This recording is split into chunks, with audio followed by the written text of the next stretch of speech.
Hello viewer, welcome back to our channel maths zone with PP. मैं संजीव कुमार आज आपको class 12 की इको बुक की चैप्टर 8 जो हमारी अल्पकालीन संतुलन उत्पादन है उसकी पार्ट 3 की जानकारी देता हूँ। पार्ट 1 और पार्ट 2 की जानकारी आपको डिस्क्रिप्शन में मिल जाएगी, आप वहाँ जा कर के ले सकते हैं। तो आइए स्टार्ट होते हैं अब। तो आइए आज हम इको की चैप्टर 8 पार्ट 3 में इस पॉइंट से लेकर चलते हैं, जो कि हमारी पहली पॉइंट है एमपीसी तथा गुणक के बीच प्रत्यक्ष संबंध के बीच तर्क, जिसे हम logic behind the direct relationship between MPC and multiplier बोलते हैं।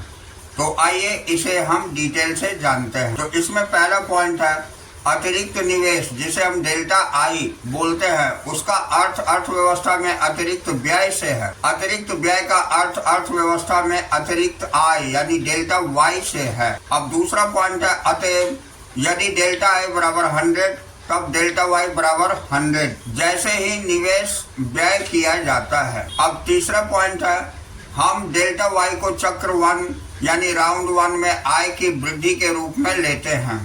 चौथी पॉइंट है आय में यह 100 का परिवर्तन डेल्टा वाई बराबर 100, उपभोग में परिवर्तन डेल्टा सी तथा बचत में परिवर्तन डेल्टा एस के बीच विभाजित होगा, क्योंकि आय का एक भाग खर्च कर लिया जाता है और एक भाग बचत के रूप में रख लिया जाता है।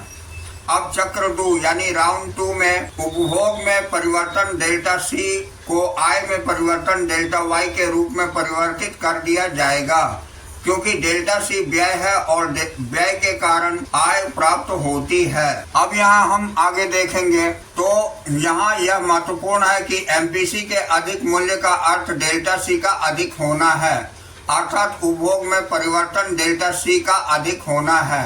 अब जैसे एग्जाम्पल लेते हैं, यदि एमपीसी बराबर 0.4 है तो डेल्टा सी बराबर 0.4 यानी कि 100 है, दैट इज इक्वल टू 40। यदि एमपीसी 0.6 है तो डेल्टा सी बराबर 0.6 इंटू 100 दैट इज 60। तो इसके अनुसार चक्र 2 में डेल्टा वाई जो डेल्टा सी के बराबर है एमपीसी के मूल्य पर निर्भर करेगा। अधिक एमपीसी का अर्थ अधिक डेल्टा वाई है। अब हम अगला पॉइंट देखेंगे डेल्टा सी का डेल्टा वाई में परिवर्तन यानी कन्वर्जन कई चक्रों तक जारी रहता है एवं सभी चक्रों में अधिक एमपीसी के कारण अधिक डेल्टा सी होगा और इसलिए अधिक डेल्टा वाई होगा। अतएव हम इस निष्कर्ष पर पहुंचते हैं कि एमपीसी का मूल्य जितना अधिक होगा निवेश में वृद्धि के फलस्वरूप आय का सृजन यानी जनरेशन ऑफ इनकम भी उतना ही अधिक होगा। अथवा यह कहा जा सकता है कि एमपीसी जितना अधिक होगा निवेश गुणक का मूल्य भी उतना ही अधिक होगा। अब यहाँ नोट करते हैं हम गुणक क्रियाविधि के भाग को, इस बिंदु को और स्पष्ट करना चाहिए। अब यहाँ हम टेबुलर फॉर्म में गुणक के सूत्र देखते हैं यानी फॉर्मूला ऑफ मल्टीप्लायर के। तो यहाँ के बराबर delta y upon delta I होती है जो एमपीसी कहलाती है, जिसे हम सीमांत उपभोग प्रवृत्ति बोलते हैं। अब यहाँ के बराबर 1 अपॉन 1 माइनस एमपीसी होती है, जिसे हम सीमांत बचत प्रवृत्ति एमपीएस बोलते हैं। और जहाँ के बराबर 1 अपॉन एमपीएस हो जाती है यानी गुणक के कहलाती है यहाँ, जो कि equal to 1 upon 1 minus MPC बराबर 1 अपॉन एमपीएस हो जाती है। तो इसे हम टेबुलर फॉर्म में देखते हैं। तो यहाँ देखिए जब ये एमपीसी 0 होती है तो एमपीएस 1 होती है, तो यहाँ 1 upon 1 minus 0 that is equal to 1 upon 1 यानी कि 1 हो जाती है। जब हमारी एमपीसी 0.25 होती है और एमपीएस 0.75 होती है तो 1 upon 1 minus 0.25 that is equal to 1 upon 0.75 is equal to 1.33 हो जाती है। अब अगली लाइन में 0.50 अगर एमपीसी होती है तो हमारी एमपीएस भी 0.50 होती है, तो ये 1 upon 1 minus 0.50 that is equal to 1 upon 0.50 is equal to 2 हो जाती है। अब यदि एमपीसी हमारी 0.75 और एमपीएस 0.25 होती है तो ये 1 upon 1 minus 0.75 that is 1 upon 0.25 ये 4 हो जाती है। तो हम यहाँ देख रहे हैं कि जैसे जैसे एमपीसी बढ़ रही है एमपीएस घटती जा रही है, तो हमारी ये गुणक जो है धीरे धीरे बढ़ती जा रही है। तो अब देखिए लास्ट पॉइंट में हम देखते हैं, यहाँ अगर MPC 1 होगी और MPS 0 होगी तो 1/1 minus 1 that is 1/0 that is infinity, ये इंफिनिटी हो जाएगी। अब हम लोग अवलोकन देखेंगे। तो अवलोकन यानी ऑब्जर्वेशन के अंतर्गत पहली पॉइंट गुणक K का MPC से प्रत्यक्ष संबंध है। दूसरे पॉइंट गुणक K का MPS से अप्रत्यक्ष संबंध है। गुणक का अधिकतम मूल्य इंफिनिटी है जब MPC बराबर 1 होती है, अर्थात जब सारी अतिरिक्त आय उपभोग की जाए। अब नेक्स्ट है गुणक का न्यूनतम मूल्य 1 है जब MPC बराबर 0, अर्थात जब सारी अतिरिक्त आय बचत की जाए। तो ये नेक्स्ट पॉइंट निवेश गुणक के आकलन से संबंधित कुछ संख्यात्मक उदाहरण नीचे दिए गए हैं, जो कि आप आराम से इसे कर सकते हैं फॉर्मूले के आधार पर। तो ये सारी एग्जाम्पल है जिसे आप आराम से सॉल्व कर सकते हैं। अब आइए अब हम अगले टॉपिक पर आते हैं जिसे हम गुणक क्रियाविधि बोलते हैं, यानी मल्टीप्लायर मैकेनिज्म। तो आइए इसकी डिटेल जानकारी लेते हैं। तो निवेश गुणक उपभोग में परिवर्तन द्वारा कार्य करता है। Investment multiplier works through the change in consumption. तो इसमें पहली पॉइंट देखते हैं, प्रारंभिक निवेश व्यय के फलस्वरूप आय में प्रारंभिक वृद्धि होती है। इससे उपभोग में वृद्धि होती है क्योंकि यह एक व्यय है। उपभोग व्यय किसी अन्य व्यक्ति की आय बन जाता है।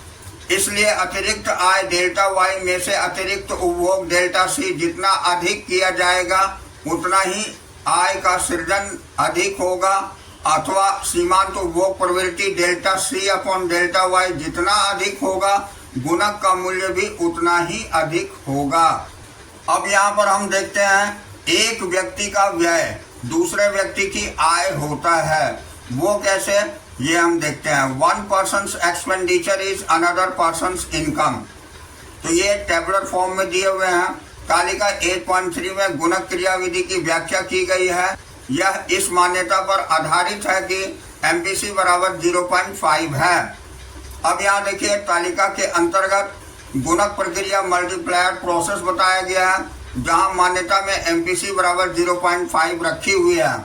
तो यहाँ चक्र देखते हैं, यानी first, second, third, fourth, fifth, यहाँ इसी तरह बढ़ती हुई चक्र ली गई है। और निवेश व्यय जिसको हम डेल्टा आई बोलते हैं, यह करोड़ रुपए में लिया गया है। निवेश व्यय में वृद्धि। अब आय में परिवर्तन जिसको डेल्टा वाई बोलते हैं, ये भी करोड़ों में लिया है। और उपभोग में प्रेरित परिवर्तन जो MPC बराबर 0.5 होती है, ये भी करोड़ में है। अब वापसी बचत ये भी करोड़ में दिए हुए हैं। तो आइए इसकी डिटेल जानकारी लेते हैं। तो यहाँ देखिए डेल्टा आई 100 है तो डेल्टा वाई भी 100 है, यानी कि MPC 0.5 होने से ये 50 हो जाता है। ये 50 करोड़ में दिया हुआ है तो ये भी 50 करोड़ हो जाती है। अब नेक्स्ट है, अगर हमारी डेल्टा आई कुछ भी नथिंग है तो डेल्टा वाई 50 है, ये 25 हो जाती है और ये 25 हो जाती है। अब इसी तरह डेल्टा वाई जैसे जैसे घटती चली जाती है, हम देखते हैं कि ये भी आपको MPC भी 0.5 से घटती चली जाती है और वापसी बचत भी हमारी धीरे धीरे घटती चली जाती है। तो इस 8वें पॉइंट में हम क्या देख रहे हैं कि जब हमारी डेल्टा वाई 0.78 है तो यहाँ पर MPC 0.5 में 0.39 हो गई है और ये भी आपकी वापसी बचत भी 0.39 हो गई है। इस जगह सेम हो गई है, ठीक है। अब इसी तरह कुल जो है, कुल हम देख रहे हैं कि निवेश व्यय हमारी 100 है तो डेल्टा वाई 200 हो जाती है और MPC 0.5 की भी 100 हो जाती है और वापसी बचत भी हमारी 100 हो जाती है। अब हम इस टेबल की व्याख्या करते हैं, यानी एक्सप्लेनेशन। तो आइए तालिका 8.3 से ज्ञात होता है कि आरंभ में 100 करोड़ रुपए का निवेश करने के फलस्वरूप चक्र 1 यानी पहली अवधि में आय में 100 करोड़ रुपए की वृद्धि हुई। इसकी मान्यता MPS बराबर 0.5 है। इसलिए आय में 100 करोड़ रुपए वृद्धि होने के फलस्वरूप उपभोग में 50 करोड़ की वृद्धि होगी तथा शेष 50 करोड़ रुपए बचत के रूप में रख लिया जाएगा। अब चक्र 2 में दूसरी अवधि में उपभोग का खर्च किया गया 50 करोड़ के कारण आय में 50 करोड़ की वृद्धि होगी। अब डेल्टा वाई बराबर 50 करोड़ है और डेल्टा सी 25 करोड़ रुपए है, तो डेल्टा एस बराबर 25 करोड़ में बांटा जाएगा। अब नेक्स्ट पॉइंट, उपभोग व्यय में 25 करोड़ की वृद्धि होने के फलस्वरूप चक्र 3 में आय में 25 करोड़ की वृद्धि होगी, जो कि हम ऊपर देख चुके हैं। अब अगली पॉइंट, डेल्टा वाई बराबर 25 करोड़, तो डेल्टा सी बराबर 12.5 करोड़ होगी और डेल्टा एस बराबर 12.5 करोड़ में बांटा जाएगा। इसके अनुरूप चक्र 4 में आय में 12.5 करोड़ की वृद्धि होगी। अब हम अगली पॉइंट देखते हैं। जैसे कि तालिका 8.3 में दिखलाया गया है, विभिन्न समय अवधियों में उपभोग व्यय में वृद्धि के फलस्वरूप आय में वृद्धि होती जाएगी। यानी कि आय में कुल वृद्धि 200 करोड़ है, चूंकि निवेश वृद्धि डेल्टा आई बराबर 100 करोड़ है और आय में वृद्धि डेल्टा वाई 200 करोड़ रुपए है। इससे स्पष्ट होता है कि गुणक 2 है, यानी डबल हो जाती है। तो गुणक निकालने के लिए delta y upon delta I करते हैं, तो ये 200/100 होने से ये डबल हो जाती है। और इस तरह से भी हम अगर निकालें तो 1/1 माइनस MPC करते हैं, तो 1/1 माइनस 0.5 हो जाती है, यानी ये 1/0.5 होती है। इसको भी डिवाइड करेंगे तो ये 2 आ जाएगी। तो स्पष्टता है कि अधिक MPC के कारण आय में अधिक वृद्धि होगी, जिसका अर्थ गुणक का अधिक मूल्य है। अब हम अगली पॉइंट देखते हैं। तो अगली पॉइंट हमारी है गुणक की अनुकूल प्रक्रिया तथा प्रतिकूल प्रक्रिया, यानी forward action and backward action of multiplier. तो आइए इसे देखते हैं। गुणक प्रक्रिया, मल्टीप्लायर एक्शन। इसमें अनुकूल प्रक्रिया सबसे पहले देखते हैं, जिसको फॉरवर्ड एक्शन बोलते हैं, और इधर हमारी प्रतिकूल प्रक्रिया यानी बैकवर्ड एक्शन दिया हुआ है। तो सबसे पहले हम अनुकूल प्रक्रिया देख लेते हैं। तो अनुकूल प्रक्रिया के अंतर्गत पहली पॉइंट है कि गुणक की प्रक्रिया अनुकूल तब होती है जब निवेश में होने वाली वृद्धि के फलस्वरूप आय में कई गुना अधिक वृद्धि होती है।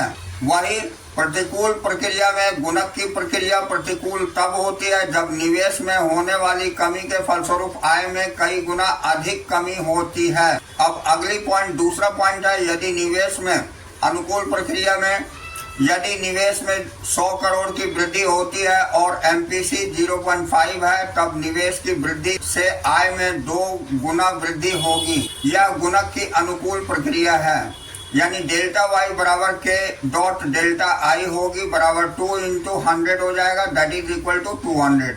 तो के बराबर 1/1 माइनस MPC होती है, that is equal to 1/1 minus 0.5, जो कि डबल हो जाती है। अब यहाँ पर हम देखते हैं दूसरी पॉइंट में, यदि निवेश में 100 करोड़ की कमी होती है और MPC 0.5 है, तो निवेश में कमी के फलस्वरूप आय में 2 गुनी कमी होगी। यह गुणक की प्रतिकूल प्रक्रिया है। तो यहाँ डेल्टा वाई बराबर के डॉट माइनस डेल्टा आई है, that is equal to 2 × -100, that is -200 हो जाएगी। तो के बराबर 1/1 माइनस MPC होती है, यानी कि 1/1 माइनस 0.5, जो कि डबल हो जाती है। तो यहाँ तीसरी पॉइंट हम देखते हैं।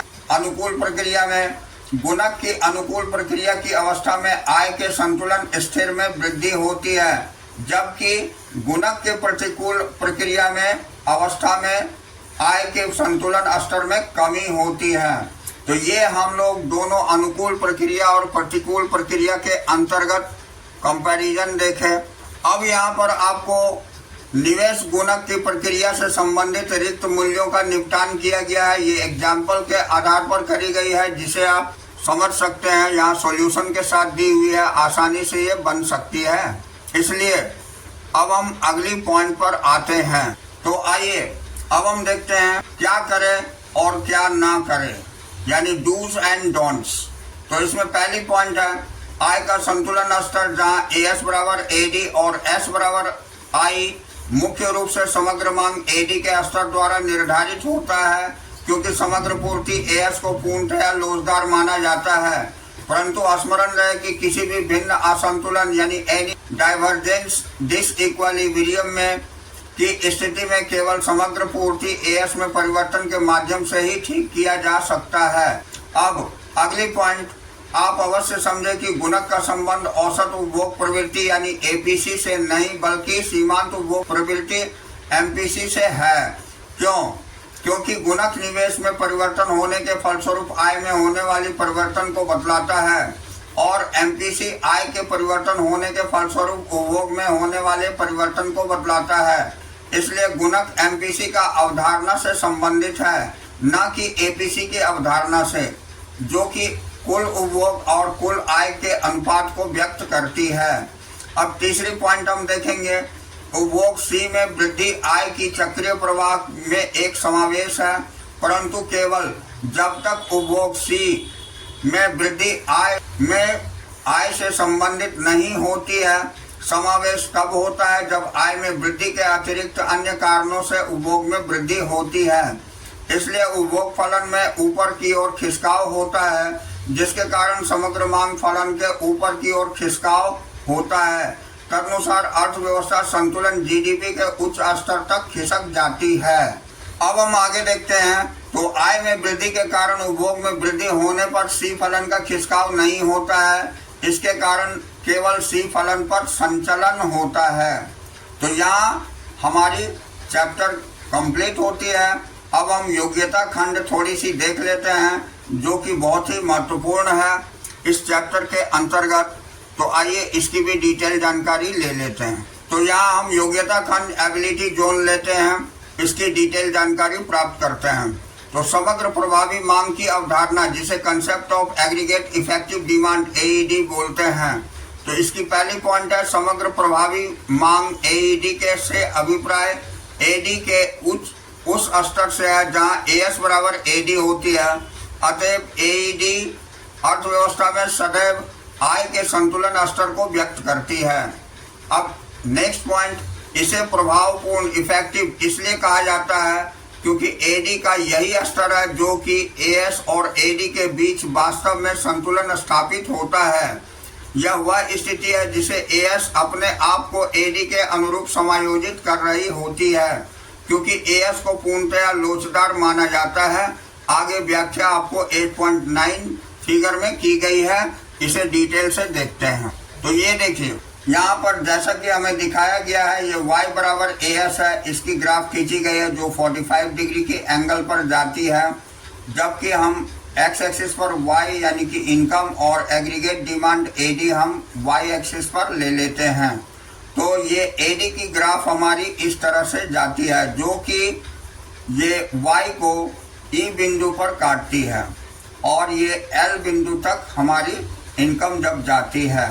तो ये हमारी इस ग्राफ में समग्र प्रभावी मांग को दिखाता है, जिसे हम एईडी बोलते हैं।